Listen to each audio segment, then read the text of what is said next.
So, hello and welcome everyone.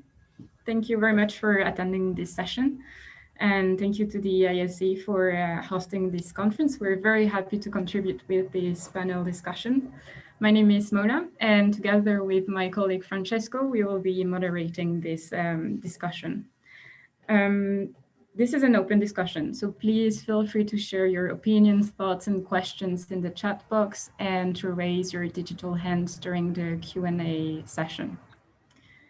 Today, we are going to explore the topic of commons as an institutional system to implement a just transition at a global and local scale, from theory to practice perspectives. As cities play a crucial role in both the environmental and climate crisis, as well as being the living place of an increasing number of humans across the world, just transitions in light of environmental justice are crucial. There's many initiatives taking place both at the global and local scale, such as the COPs or the Transition Town movement. And the needed changes call for an adaptation or a renewal of our institutional systems to better grasp the complexity of the issues ahead. So we will be asking ourselves, from a macroeconomic theory to insightful feedback on concrete case studies and a reflection on governance patterns, to what extent can commons inform new institutional makeovers for just transition? How the global and local scale inform each other? And how can the concept of commons be renewed by the interactions of multiple disciplines in a systemic approach? So as already introduced by Mona, the issue we are going to discuss today can be tackled by a macro and local scale, and it calls for an interdisciplinary approach. So for this reason, we have invited here to speak Gaël Giraud. Gaël is French macroeconomist. He is specialized in general equilibrium theories and resource and energy issues. He has experience in academics as well as practitioners. He was chief economist of the French Development Agency and now the director of Georgetown University Environmental Justice Program.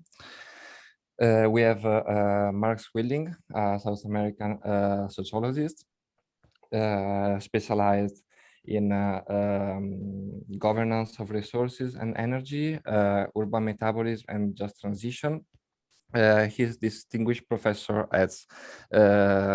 of sustainable developments at Stellenbosch University and the co-director of the Center for Complex System in Transition. And we have Elena De Nicolis. We have seen her during the keynotes speech.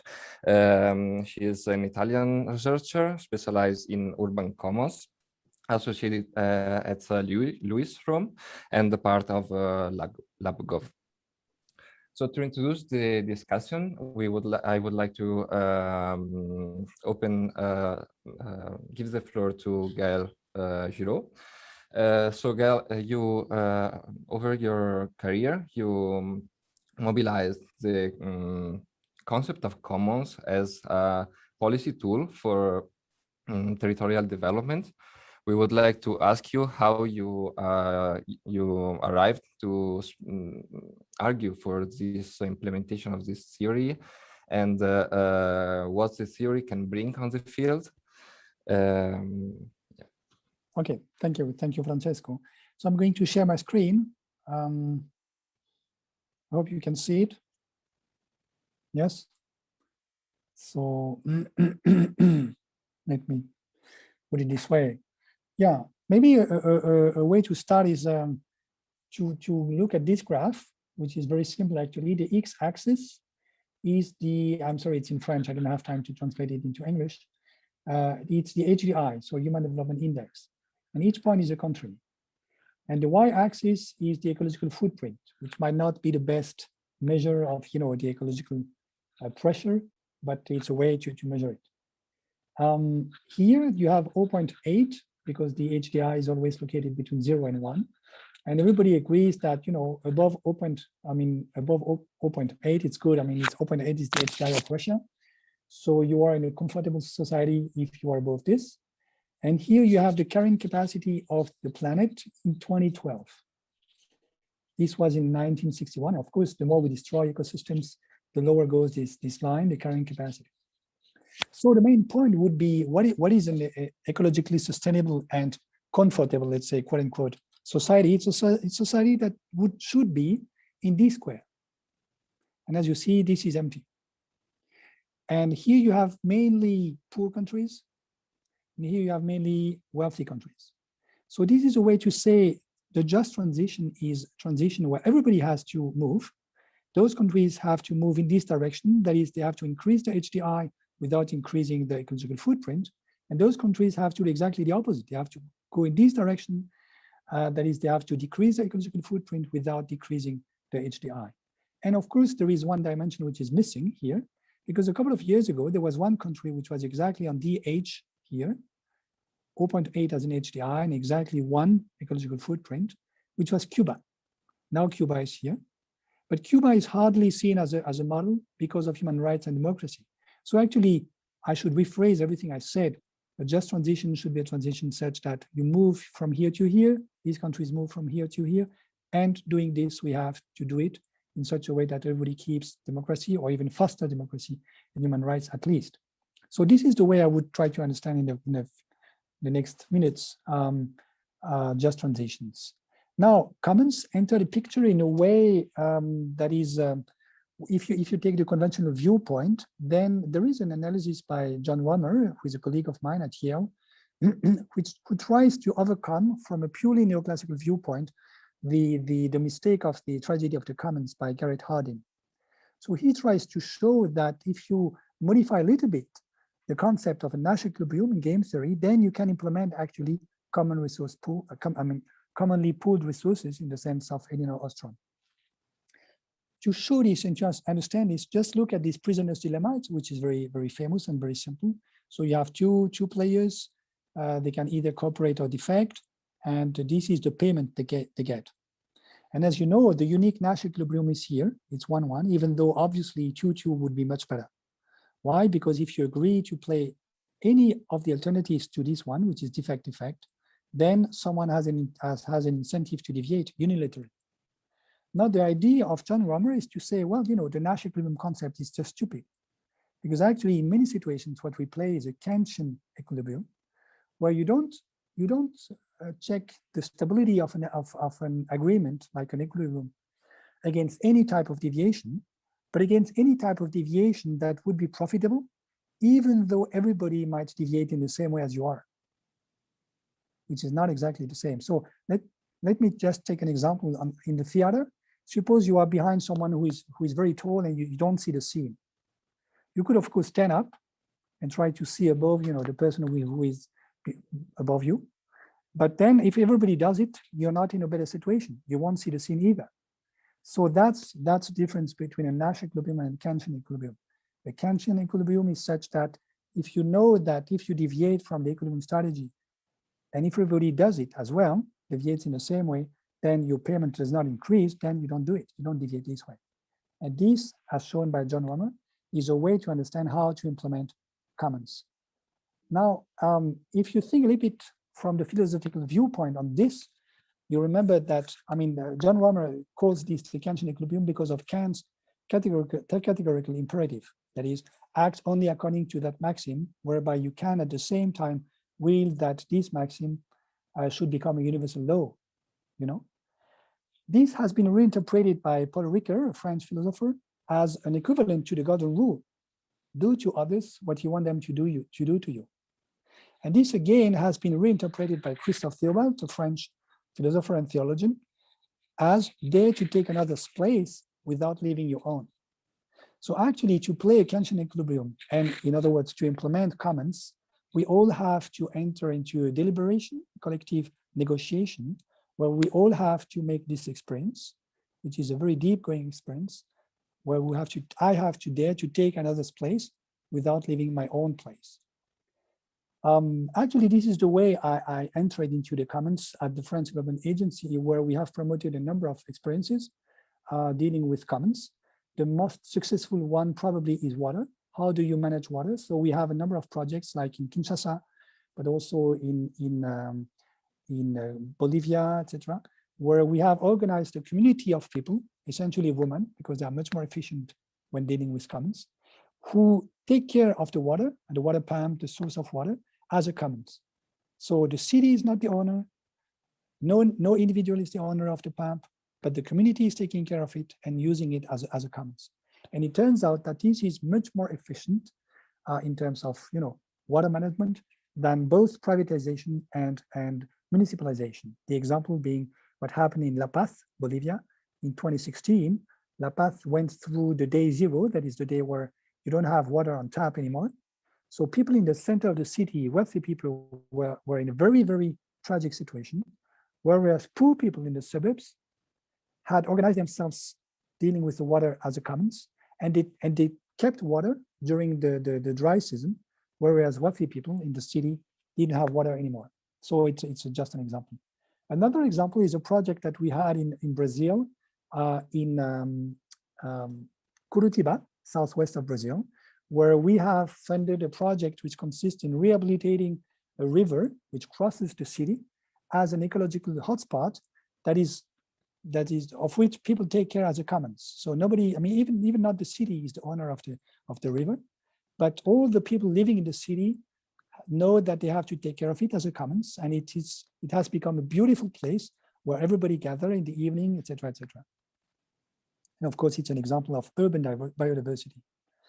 Another example that we have promoted is the Fab Labs in West Africa, where, as you know, I mean, people enter into these Fab Labs and try to share wisdom and cleverness and intelligence as a commons. And this is also very successful in Western Africa. Another example, which is much more ambiguous and ambivalent, is the Kanaji Dam in Niger, where a number of people had to be expropriated because of this dam. And so we have tried to reduce the cost and the pain and the suffering of people by organizing a negotiation table where even the autochthonous population could discuss with the big companies about this dam and the way it could be constructed and built in such a way that at the end of the day, roughly speaking, the project could slowly become a commons. I'm not claiming this was successful, but at least we tried to do that. And maybe the last example is something that has not been funded by the French Development Agency, but that I discovered at this time, which is maybe the most beautiful example of a commons at the international level, at least I know.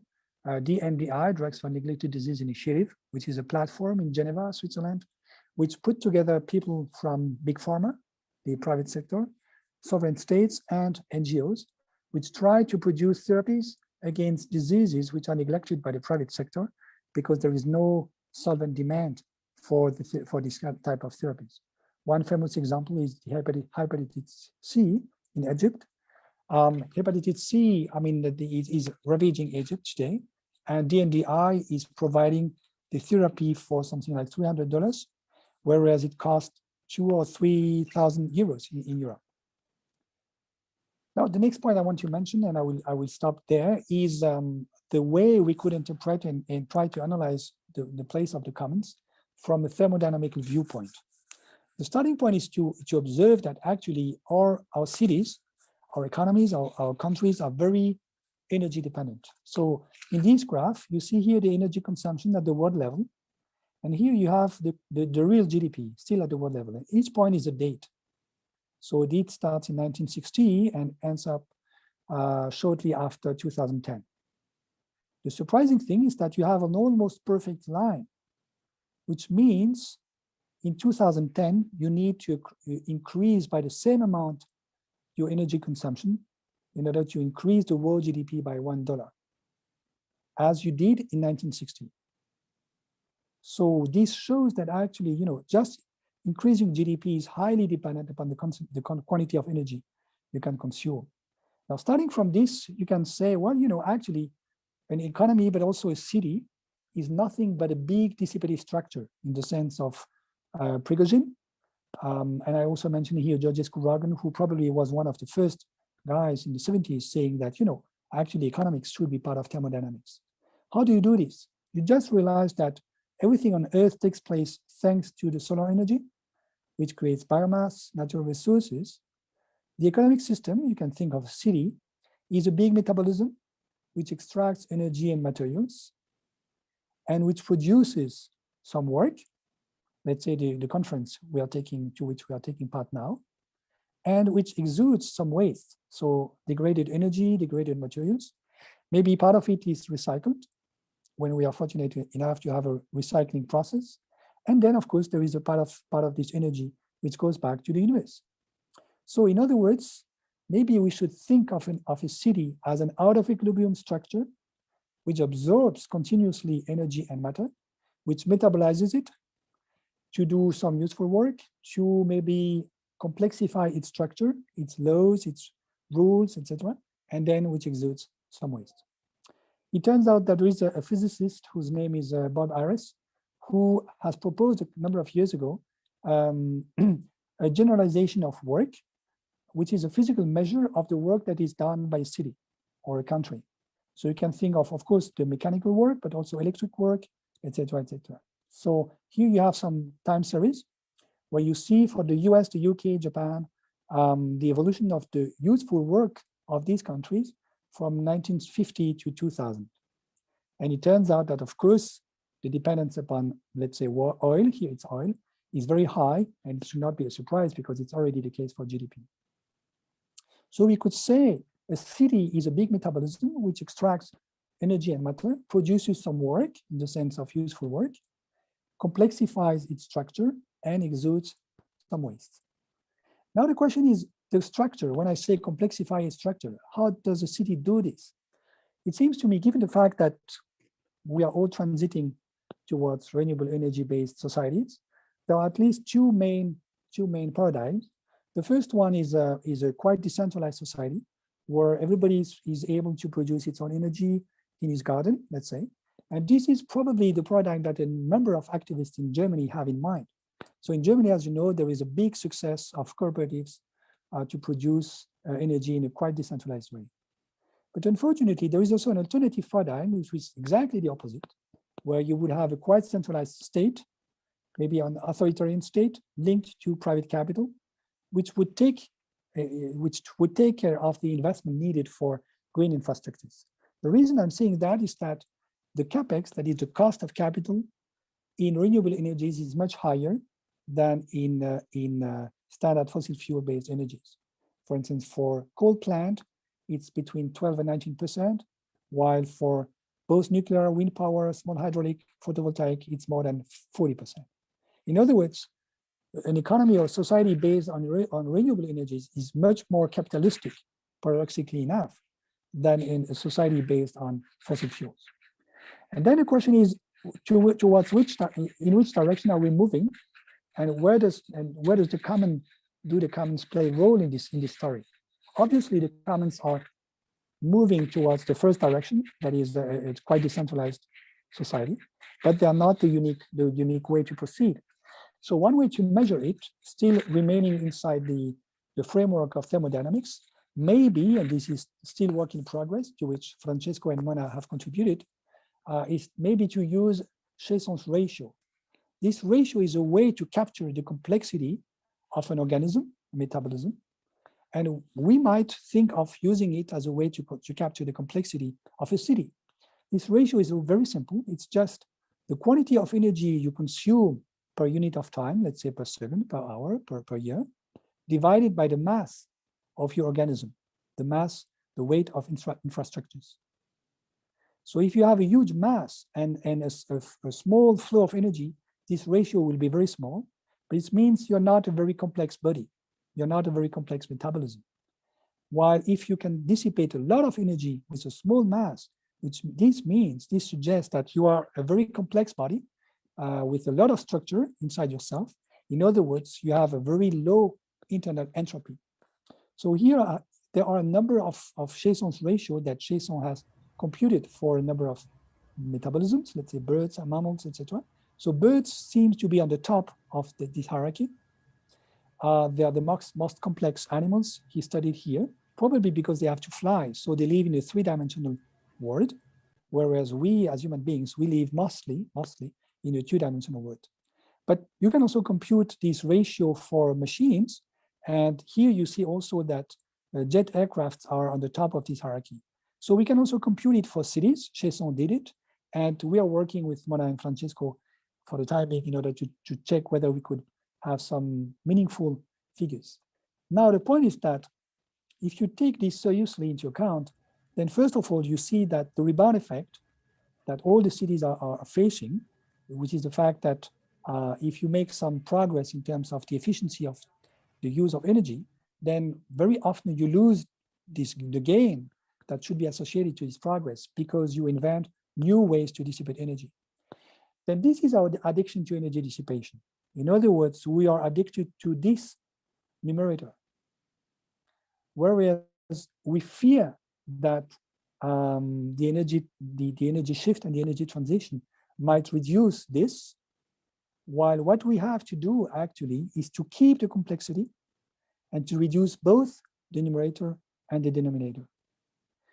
Why should we keep the complexity? Because reducing the complexity, it's easy. That's dictatorship. And that's exactly the story that was told by Karl Polanyi at the end of the 30s, early 40s. That is, you know, when the situation is, when people are desocialized in a society, then they call for a strong dictatorial solution.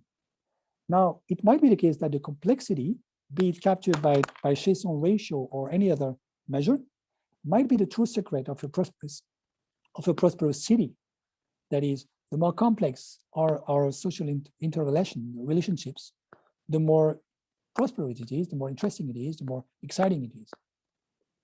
Then the question we could ask is, do commons enable to reduce both the quantity of energy we are dissipating and the weight, the mass of infrastructures without reducing complexity? So I don't have the answer so far, but I do believe this is a very interesting programmatic research question. And then probably there is an additional question, which is probably so far we have just considered complexity in a very crude way. There might be a good versus a bad complexity, which means probably we have to refine our tools, even our measuring tools, in order to capture more precisely the type of complexity that makes life exciting. I will stop here. Thank you very much, Gael, for this insightful presentation and the case studies you've shared with us from the AFD, as well as the philosophical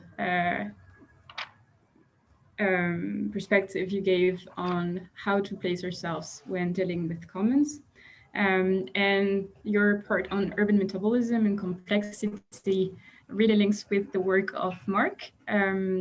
So Mark, you've been working extensively on urban metabolism. You've published a report called The Weight of Cities for the UN.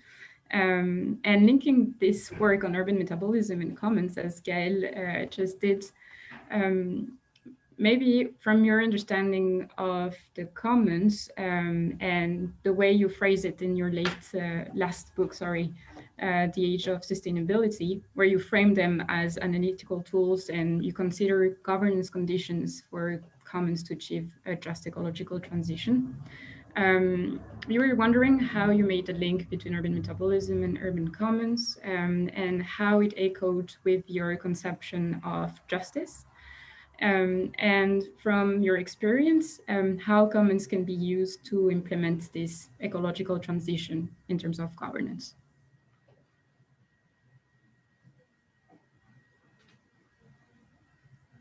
Thank you very much. I'm going to really just launch off two major reports that I've been involved in the last 2 or 3 years. The one is, as you say, The Weight of Cities, Resource Implications of Future Urbanization, which was together with an international team. We compiled this report with the International Resource Panel, which really was the first attempt to quantify the urban metabolic implications of future urbanization, which is premised on the assumption that the total urban population is going to double in the 4 decades, 2010 to 2050. And the second report, together with some colleagues, it was really was commissioned by the high-level panel on the oceans and published, and a summary was published in Nature. And it was called a transition to sustainable ocean governance, which used the commons idea more specifically.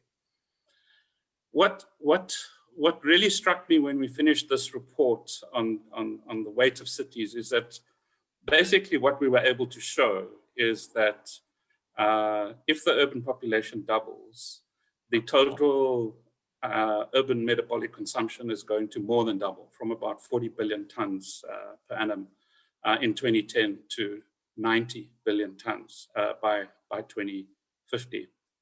And that would be complemented by the continuation of sprawl under business as usual conditions. So cities basically occupy about a million square kilometers, and business as usual basically means that that's going to go up to 2.5 million, and that's going to penetrate into the most productive agricultural areas which are surrounding our cities. And so the obvious conclusion is business as usual means unsustainable cities, which will also blow the fuses of the planet. And so we have to change. At that stage, I wasn't working with a conception of the commons, but it troubled me. How are we going to think about this change? And at the last chapter, what we were able to include, which is unusual for a UN panel, is a conception of governance, which I now think of as collaboratory governance, which I'll explain. So it was really out of this work where, following exactly Gail's way of thinking, although I didn't know Gail at the time, is to kind of begin to see cities as dissipative structures, where the increasing growth of complexity of urban systems was really to hold exergy. I prefer to use the word concept of exergy, which in turn results in the growth of entropy in the systems that are being cannibalized by the urban systems. But how to think of transformation in a short space of time that is not statist became the problem statement. And what's interesting about when you start seeing cities as flows of metabolic resources from environmental systems through urban systems and back into environmental systems, is that those flows are originated in the commons, get translated into private ownership systems, and therefore expropriated for the few in urban systems, and then spat out back into the commons, which is climate change and so on and so forth. And so how do we think of dissipative structures without reducing complexity in a way that results in greater justice? And two bodies of work since then came together in my latest book, The Age of Sustainability, which is subtitled Just Transitions in a Complex World. Two bodies of literature came together. The one is the new literature on relational governance. So if you read somebody like Bob Jessup from Lancaster University, whose latest book is called The State, Past, Present, Future, he basically, his point of departure is the state doesn't exist. What exists is the state as a political idea. What exists in practice is a ramshackle affair and an ensemble of a multiplicity of different institutions, most of whom hardly ever align with one another.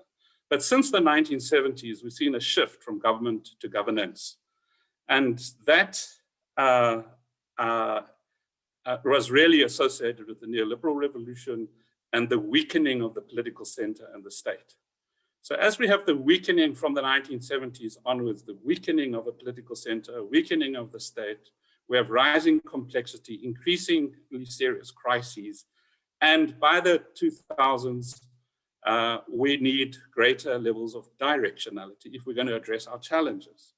But how do you do directionality under complexity?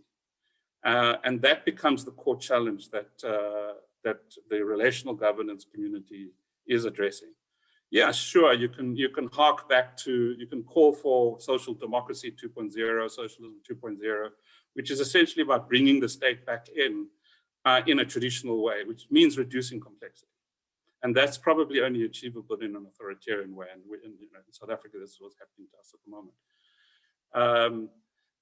But the alternative is to say, well, there are examples at city level, especially, but also in other places, where there are political coalitions emerging and saying, bring the state in a non-statist way. And that gives rise to what Bob Jessup refers to as the governance of governance, or the term that he uses, collaboratory governance. And what this means is the emergence of a new capability within statecraft, which is the capacity to facilitate partnering. And once you start thinking in terms of directionality, not in terms of statist imposition, but the facilitation of partnering for directionality amongst a multiplicity of institutions, state and non-state actors, then you start building a new conception of governance. So that's a key part of the story. However, the other part of the story is the commons. For me, if you take that point of departure of seeing the city as metabolic flows which originate in the commons, how do we start thinking about the reduction of the power of ownership as a way of expropriating exergy for the benefit of the few? And that's where I think what this conference is all about, the incredible spread of a vast multiplicity of commons-based peer-to-peer systems that are not statist, are not market-oriented, but not exclusion of both, that are giving rise to the accumulation of knowledge resources which are shared, which are then downloadable and accessible by a multiplicity of users. And that can take place in energy cooperatives, can take place in many community-based type structures that we see in African cities, and many other different forms. So, but what I became increasingly concerned about in the commons literature is an anti-statism, a kind of belief that the commons, in a sense, on its own, is going to somehow replace both the state and the market. And I think that is a recipe for the ghettoization or nicheization of the commons. So just as the state over the last 500 years or so has enabled the legal and financial framing for the emergence of capitalism, we basically need to, following the work of Bowens and others, we basically need to start thinking of the kinds of collaboratory governance institutional framings that create frameworks for and enable the emergence of the commons. And I think once we start bringing these two literatures together on relational governance, on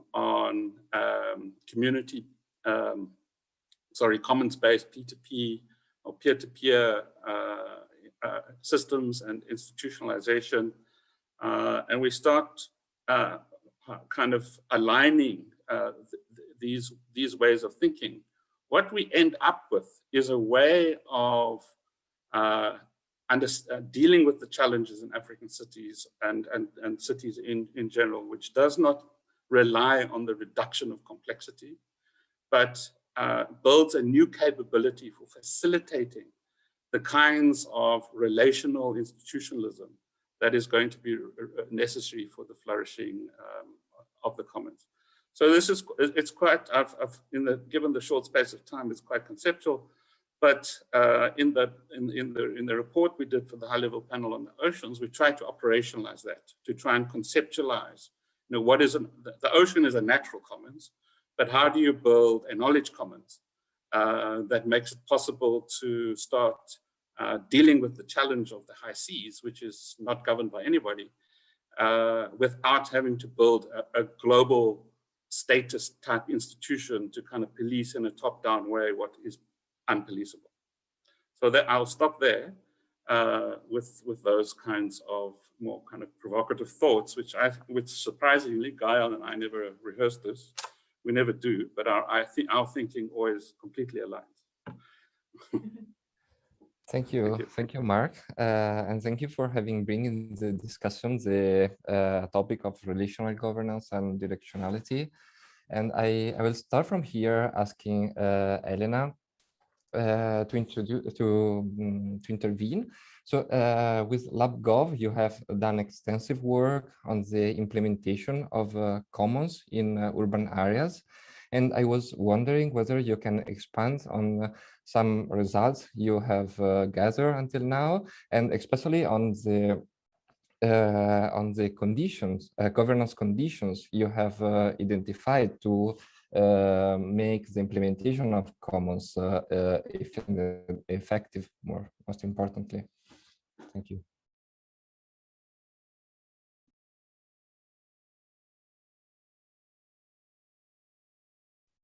Thank you, and please let me know if you can see my slide safely. Yes. Perfect. Thank you. Okay, I'm so sorry I can't. Okay, very good. So yes, thank you, Francesco, Mona, Gael, and Mark. And I'm just going to complement what both Gael and Mark said about cities and how they can maybe represent a terrain to experiment some of the governance conditions for a just transition to happen. So as both Gael and Mark already explained, the situation at the city level is still very experimental. So we can see a lot of fragmentation, and many cities are experimenting different strategies, and there is really the need for to build a comparable and interoperable set of concepts and tools. This is true not just at the policy level, because cities need to standardize their actions to maybe also activate some forms of collective action. As we all know that Elinor Ostrom herself addressed collective action as one of the only way to cope with climate change, so with the biggest sustainability issue at the global level. But the fragmentation is not real only at the policy level, it's also at the scholarly level. So there are really many definitions of urban commons, and several scholars developed their own. So this is just to say where we started. We started from, so we realized that we needed a definition of urban commons that could encompass different scholarship traditions and maybe represent the conceptual umbrella through which lenses analyze the cases. What we were observing, especially in the Italian national situation, because starting in 2011, several Italian cities started to experiment with urban commons inspired regulations, or to better say, city regulations that would directly enable the creation of urban commons. Later, a few years later, also the national level, so the law, arrived as well. And we have now several attempts, sometimes, so some norms are at the level of the Code of Public Contracts, so in public tendering, but then we also have other norms related to social partnerships and other forms of legal tools that can enable governance conditions to happen at the local level for the commons. But before that, cities started to experiment with the tools that they had at hand. I'm going to focus on and we decided to analyze, to start analyzing them, also because we at LabGov were promoting applied experimentation in these cities, sometimes working with the cities directly, other times starting from the university level as action research. I said this a little bit in the panel this morning, so I'm not going to repeat myself. But since so what we tried to do was to build a research project grounded in empirical analysis on one side and action research and applied experimentations on the other. But the first step was really to navigate the role of the commons conceptualization. So here are some of the definitions that we use. used, of course, Erin Ostron's collectively governed resources, Carol Rose, Committee of the Commons, Constructed Commons and Infrastructure Commons, as Brett Fishman analyzed them. And finally, the group of scholars that focus on the politics and on the conflictual side of the commons. I just mentioned David Harvey, but there are many others. So really, I'm so sorry, I can't, my screen is frozen. I'm very sorry. I don't know what's happening. Maybe you can quit the full screen if it's possible. And then... Okay, because my connection was, okay, it's happening all at the same time. Very good. So sorry. I'm so sorry, I don't know what's happening. Okay. This is really frustrating. I'm very sorry. No worries. Maybe you can cut the video so that it has more. Just press once, but they'll get there. Oh, we lost Elena.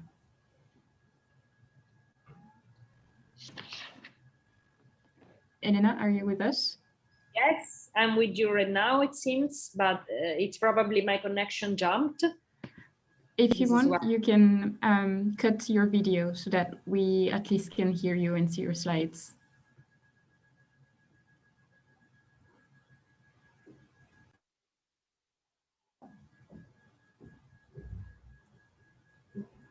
Okay. I can't hear anything. Okay, I'm gone. Perfect. Now we can hear you. Okay, very good. So now you can hear me. I'm so sorry. It seems like I can't do anything. I'm very sorry. I'm just trying to figure out what to do. Apologies again. No worries. From here we can see your slides. If you want, you can let them in display like this. We're seeing the sixth one. Okay, very good. Thank you. Sorry, but I just had my screen completely frozen, so I had no idea what you were looking at. So sorry about that. So again, our analysis was based both on empirical and then on applied projects. So again, we reviewed this literature and we eventually came out with a normative conceptualization of the city as a common or co-city that could guide both the empirical and the applied research analysis.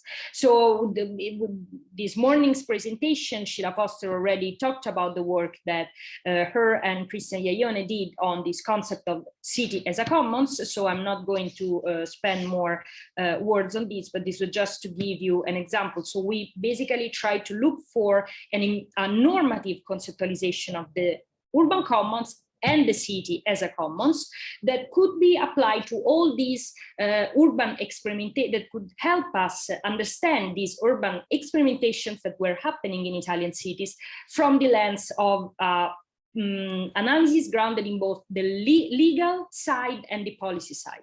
So we started with the case of Bologna because it was the first city that we worked on, and it was the first city that at the European level promoted a policy expressly so targeted, labeled as a policy of the urban commons. We later realized that it was not indeed the first city to promote a city regulation on the urban commons, but it was the first labeled as such. It created it had a huge impact in the Italian context because more than 200 cities, after the big success of Bologna, implemented or maybe we critically analyzed that as a copy and paste situation, because more than 200 cities basically implemented the Bologna regulation, it's now called, as an attempt.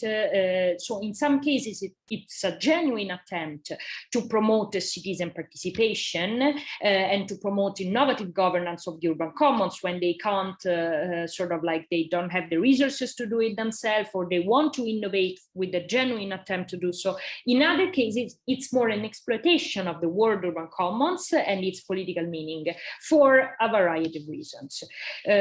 So we decided it was worth analyzing. So regulation for the urban commons that Bologna implemented in 2014 produced, so it's based on this central regulatory tool, which is the Pact of Collaboration, that it was not at the time recognized by the legal framework at the national level, so it was sort of a legal tool invented, created, and a democratic innovation produced by the city, and it's a pact where the city and one actor or more than one actor, if it's a co-governance pact, so let's say the city, one NGO, a group of informally organized residents, a school, a university, a private foundation, a company, or any kind of actor share duties and responsibility for a project of regeneration of an urban commons. Said urban commons can be a city-owned building, a privately owned building, a street, an infrastructure, or even a service. The city of Bologna produced by now, so today, more than 500 pacts of collaboration. At the time that we started the analysis, so we analyzed the first 2 years of this is a map of the distribution of the pacts of collaboration across the city. At the time we conducted the analysis, we analyzed the 280 pacts of collaboration. So in the first 2 years, they analyzed the 280 pacts of collaboration. Just one note, before implementing the regulation itself, the city conducted 3 on-field experimentations in 3 representative urban commons in 3 complex neighborhoods. Again, the results that I'm going to show are based on the analysis of these 200 collaboration pacts. So what we did was analyzing the policy documents, so the text of the pacts. We also conducted a survey. We sent the survey to the civic signatories of the pacts, so all the NGOs or anyone who was, involved in the pact of collaboration. And then, of course, we carried out in-depth interviews and focus groups with a sample group of respondents, and of course, as well as the policymakers involved in the implementation of the regulation. So I'm not going to show you the graphs, and because we don't have much time, but I just wanted to focus on the results. So the open challenges and scope for improvement that we identified. First of all, diversity and inclusiveness. The reference of the pacts were born almost exclusively in Italy. Some of them were from other countries, but they were a minority. 62% of the pacts respondents were born and based in Bologna. And this social centrality, as we defined it, is confirmed also by their level of education. So 59% of them, they did indeed go to college, and they had a degree, even a specialized degree. Among the reference of the pacts, 74% of them were employed full-time or part-time. There was a rather limited amount of pensioners. They were predominantly men, and they were employed mostly in the NGO sector and to a lesser extent in the private, so they were working for a private company. Despite being outnumbered, women represented a wider variety of organizational backgrounds. So they came from companies, NGOs, institutions, universities, and as well as informal groups. So one first thing we realized is that the pact did not achieve a level of diversity and inclusiveness that is actually, that could situate the social composition of the city of Bologna, which is a very diverse and multicultural city. So this is the first challenge we identified. Second, and this is more open for this is probably more a scope of improvement, the regulation implementation, the first implementation phase did promote social capital bonding, but not bridging. So basically, the paths of collaboration did not create new social networks or new networks that could bring toward the paths towards professional opportunities, jobs creation. They basically already knew themselves, so they bonded together, and their collaboration mechanism, of course, they were improved, but the creation of new bonds was lacking, sort of.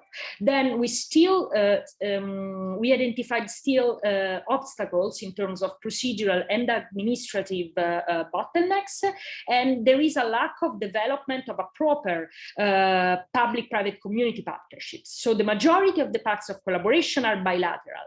By bilateral, we mean that they were signed by the city and one single NGO. So the power was still in the hands of the city.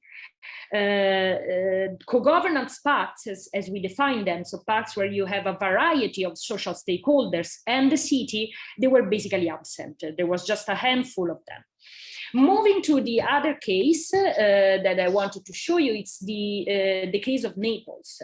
Naples implemented a model based on the recognition of, yes, Mona, I'm out of time, yeah, just right? So 5 minutes of I'm questions. just gonna wrap it up.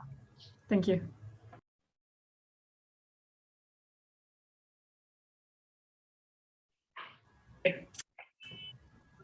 Elena? Yes, can you hear me? Yes. Yeah. Very good. So Naples implemented a model based on the recognition of civic uses of the urban commons. So they decided to implement a model where they just recognized what was already existing, and they left everything to the self-organization of communities. So we identified in this model the scope of improvement based on sustainability. So what's lacking here, and what the city is working on right now, is the economic sustainability of the urban commons. Finally, the city of Turin implemented the regulation as well, so starting from the Bologna model, but they applied to to funding from the structural funds of the European Union, the Urban Innovative Action.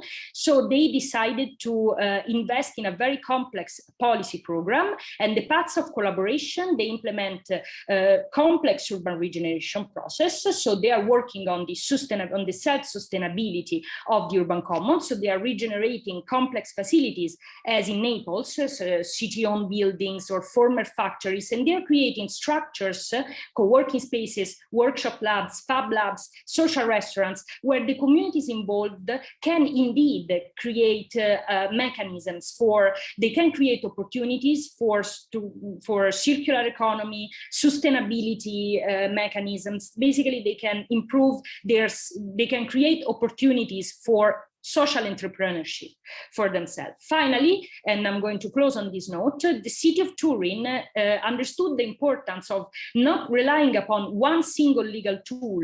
They created a set of legal tools. I'm mentioning some of them: the Foundation for the Commons, the civic and collective management model, the shared management model. So they understood that one single legal tool cannot be the panacea to solve every issue, but you need to provide the city with a flexible set of legal tools that they can choose from, they can pick depending on the neighborhoods, on the community, on the specific situation. So thank you. Thank you very much, Elena. Thank you, yes, for presenting this very insightful. And oh, sorry. Elena, are you with us? Yes, I'm with you. Okay. So thank you very much for this insightful intervention. So sorry for my connection. And presenting this very... so sorry. No worries. I don't know if you can hear us, but so we have 3 minutes left. So if anyone has a question, it's the moment to raise your hands or put it on the chat box. If there are no questions, we can see that there's a link between the 3 interventions today, which we can say that is the concept of urban metabolism in a way, so considering the city in its complexity. The last point of Elena, the fact that commons can enable circular economy, can definitely enrich the exergy that Mark was talking about. So high quality, useful work that cities consume. And echoed the macro perspective that Gael presented in the Chiasson ratio that can provide a very interesting tool to assess how commons can interact in the urban metabolism and can be an informative tool for a just transition at the city level. So if I can make a comment, Mona, yeah, of course, make Gael, a comment go ahead. on what Mark and Elena said. It seems to me, I don't know whether you would agree on that, Mark and Elena, that during many years, at least this was my impression, many scholars have focused on commons as a new type of ownership, saying it's not public ownership, it's not private ownership, etc. And actually, both what you said, Mark, about the collaboratory governance and the way the state has to enter into a new type of conversation with a number of actors in the society, and what Elena at the end just said about the flexible legal tools that we need to make it possible to have commons in the city, this suggests to me that the main question is not so much ownership as a new way to enter into a multilateral conversation inside the city. What would you say about that? You have exactly 30 seconds each to do this, to answer this useful question. Yeah, I think my answer would be it's context specific. So in the South African context, 90% of all assets are owned by less than 10% of the population. 80% of the population own nothing. And so land redistribution, especially urban land redistribution, is critical for a just transition in the South African context. So I don't think one can get away from a fundamental redistribution. The question is how that's done. So for many years in my life, I've supported land invasions, urban land invasions. And those are the most effective ways to redistribute land. It doesn't happen through the state.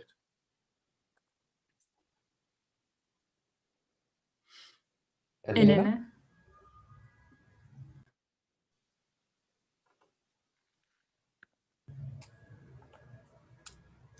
So I see that there's a break just after this session. I don't know, Karen, if we get the chance to stay 5 more minutes here. I know Gael needs to leave right now. So thank you. Thank you very much, Gael, for participating today and your insightful intervention. See you soon. See you. If people are interested to stay a few extra minutes, that's fine. Okay, well, maybe we will conclude. Yeah, I guess Elena, we lost her, so maybe we can just close it and we can re-put the questions in the meeting room that's the organizer organized. So yeah. Thank you very much. Thank you, Mark, for being here. Thank you.